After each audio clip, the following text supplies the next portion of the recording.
Shadow of Infinity is a core booster set in the Yu-Gi-Oh! Trading card game. Released in North America on February 18th, 2006. The set contained the 3 Sacred Beast monsters, which were basically the GX Anime's version of the Egyptian god cards. Not only that, but the set introduced sought-after cards like Treeborn Frog and Demise King of Armageddon. All of that along with a good amount of insect-type support and new support for the Cyber Dragon and Ancient Gear archetypes. One infamous deck would come together with the release of certain monsters in this set called the Demise OTK. We've got some real wacky monsters to talk about today, folks. It's one of the stranger sets in a bit, so without further ado, let's jump into the top 10 weirdest monsters in Shadow of Infinity.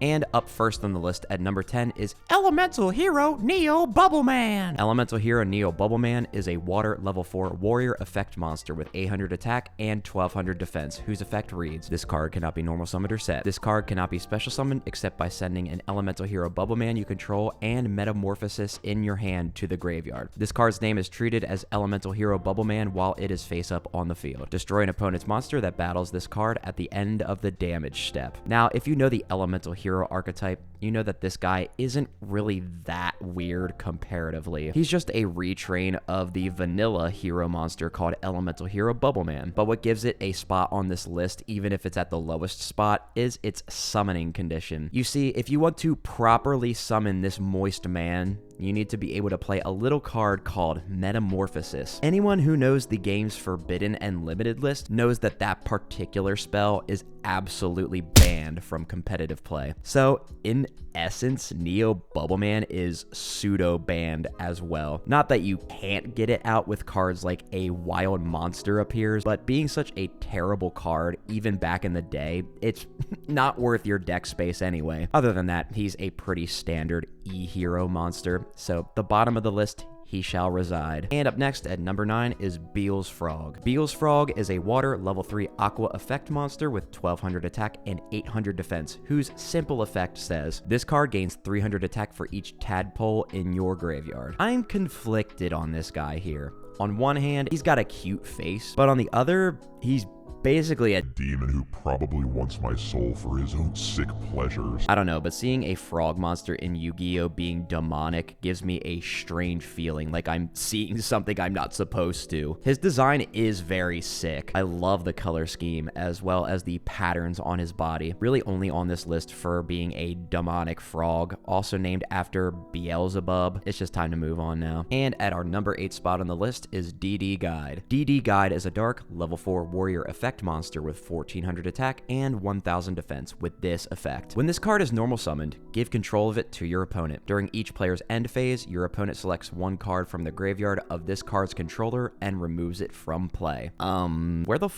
is he guiding me to? I'm assuming the different dimension, but he might as well also be taking me to the damned underworld the way he's dressed. Not only is his artwork weird and creepy, his effect is also unique. Kind of a pseudo floodgate. He's able to switch sides, and during each end phase, you can banish any card from your opponent's graveyard. It's not very good and is way too slow, but I do give them props for making a monster way back in the day that gives your opponent a downside after switching control. Just don't special summon him, because he'll stay on your field, rendering his whole purpose useless to you. That rainbow portal in the background makes me think he's one of those white people who has dreads and smells like a mixture of weed and unwashed, crusty hair. And up next at lucky number 7 is Hamon, Lord of Striking Thunder. Hamon, Lord of Striking Thunder, is a light level 10 thunder effect monster with 4000 attack and 4000 defense with the following rather wordy effect. Cannot be normal summoned or set. Must be special summoned from your hand by sending 3 face-up continuous spell cards you control to the graveyard, and cannot be special summoned by other ways. If this card destroys an opponent's monster by battle and sends it to the graveyard, inflict 1000 damage to your opponent. While this card is in face-up defense position, monsters your opponent controls cannot target monsters for attacks except this one. As the sole sacred beast on the list, it's difficult to deny that it's definitely the strangest of the bunch. Demonic, eldritch, and the absolute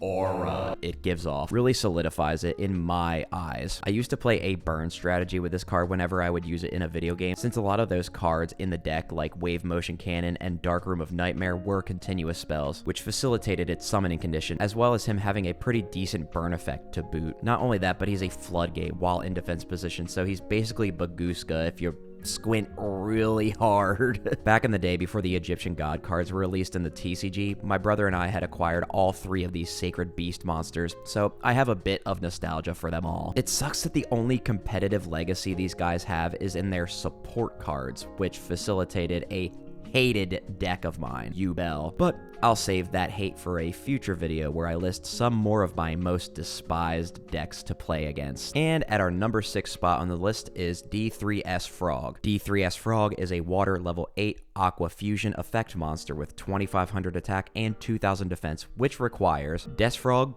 plus Des Frog plus Des Frog as materials to fusion summon, and has this effect. A fusion summon of this card can only be conducted with the above fusion material monsters. This card gains 500 attack for each Treeborn Frog in your graveyard. Imagine this fucking dude being your god.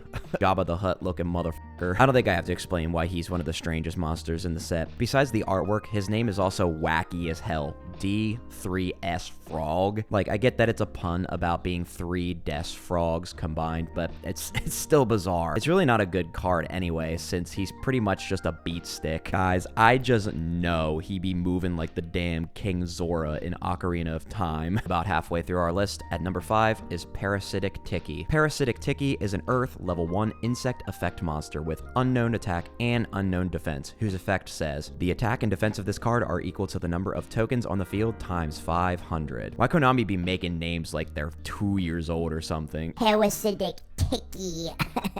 Like, grow up. Anyway, besides the name, the whole concept of a slightly anthropomorphic tick, or more likely a mite or louse, in my opinion, who just has this canister on his back with what I think are needles, is super odd. He also is one of the probably not too common, especially at the time, monsters with the unknown attack and defense values. Its effect is also kind of unique, needing tokens on the field to gain stats. All around, just a up little dude. And up next at number 4 is Malice Ascendant. Malice Ascendant is a dark level 4 zombie effect monster with 700 attack and 1000 defense with the following effect. During your opponent's standby phase, send 1 card from the top of their deck to the graveyard for each Malice Ascendant in your graveyard. Okay, dude, flexing on the Grim Reaper by having 2 scythes is crazy work. And holy shit, I just realized while writing this out that he has legs. I thought he was just floating there, but I guess the mist kind of hides him. The things I learn about cards while looking up them blown up on a computer screen, huh? Anyway, Malice Ascendant here is on my list for being scary, ominous, and downright weird. He's basically cuffed with a chain attached. He's got wild-looking hair, an abyss for a stomach with a ball of some sort of energy inside, and he's just an undead and scary motherfucker. Its effect isn't too weird, but it's a little specific for my taste. The only other thing is that the stats are a bit too low for a level 4, don't you think? Bro is the only thing that can kill a motherfucker twice. And at our number 3 spot is Memory Crusher. Memory Crusher is a dark level 3 fiend effect monster with 1000 attack and 600 defense with an effect that reads, if this card successfully attacks directly, inflict 100 damage to your opponent for each card in their extra deck. We go from a pretty scary but conventional looking zombie guy to what the is going on here? Some of you freaks out there would want him to crush you with those muscles going on. He kind of looks like a proto-Burning Abyss monster, if I'm being completely honest here. I assume because of his name that the purple wrinkly matter that makes up his head is actually brains. Just a hunch though. He's also got demonic horns and gargoyle-like wings, and the sideways mouth with sharp teeth.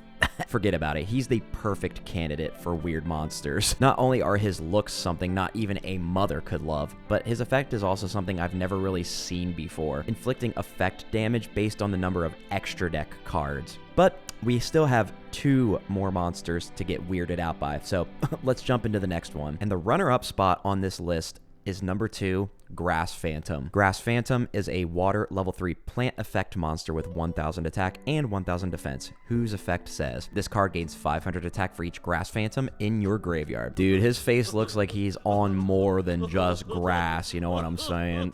This would be a mushroom hallucination if you were out in the woods and were staring at a bush. As far as plant type monsters go, he may be the oddest looking one in the whole game, even up to this day. How big do you think this guy is? The perspective on some Yu-Gi-Oh cards is all up, so I can't always tell. I just realized he got that angle where you take a pic of your meat to look bigger.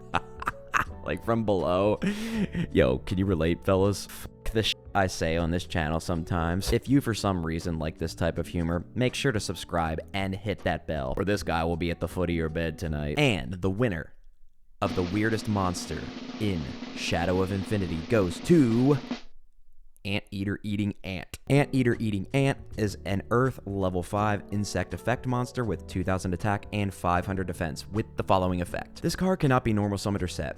This card cannot be special summoned except by sending exactly 2 spell or trap cards you control to the graveyard. You can destroy 1 spell or trap card your opponent controls. If you activate this effect, this card cannot attack during this turn. This is, without a doubt, the most all-around weird monster in this set. First of all, the name. It's actually kinda genius, first of all, but also 3 different words, no spaces in between. Enough said about that. Also, the artwork and the concept of gigantic ants with glowing blue eyes, terrifying jowls that literally eat an animal that normally eats them is both hilarious and shocking. Not to mention its summoning condition. Having to send back row to the graveyard to summon a monster is pretty unique. Its effect to pop a spell or trap isn't bad or anything, it's just lackluster since you can't attack with it. And another thing I just looked up as of writing this script, despite the wording not saying once per turn, he does, in fact, come with a soft once per turn on the back row pop. There was just never a reprint that had problem-solving card text. That's also just a little quirk he has. All in all, as far as weird monsters in the set go,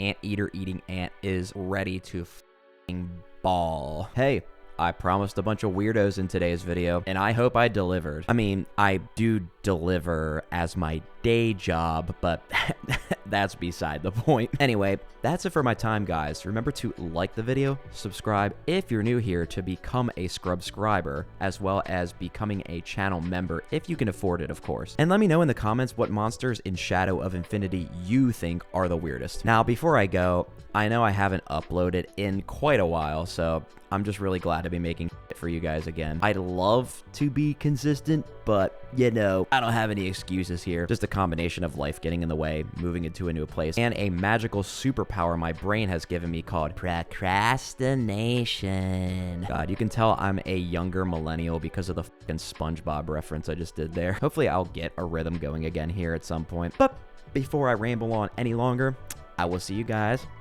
next time, whenever the f that is.